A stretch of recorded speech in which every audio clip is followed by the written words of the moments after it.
when I pick up a group of girls versus a group of guys, it is so interesting seeing the difference in the conversations that they have, because men tend to talk about their jobs, or they talk about sports, or girls. The girls, when they get in the car, especially if they've been drinking, is they talk about murder. I was driving these two girls. One was talking about this guy that she liked and he hadn't texted her back in a while. And the other girl just immediately said one word: guillotine.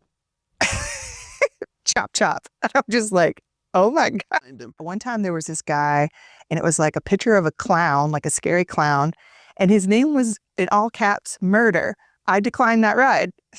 I was like, no, I think I'm not going to welcome that into my car. That's what I have. I picked him up at a train station, and as soon as he got in, he was erratic, and I could tell he wasn't drunk and he wasn't high on weed anyway. It was something else, and his eyes were blinking really fast, and he was kind of shaking, and he was bouncing all over the back seat. He was going through his bag constantly, and he kept grabbing the front seats and kind of pulling himself up, and his face was like next to mine a couple of times, and he was just very talkative, and he would go from kind of flirtatious to aggressive. Like, he yelled at me a few times. So I was getting nervous. My heart was racing, and I was kind of like, is this the guy that's going to do it? Is this what's going to happen? So even telling the story, I'm still having like a little anxiety from it. It was a 20-minute drive, complete silence. He didn't say one word to me until I got to the drop off, and I said, here's your stop. Have a nice day, sir.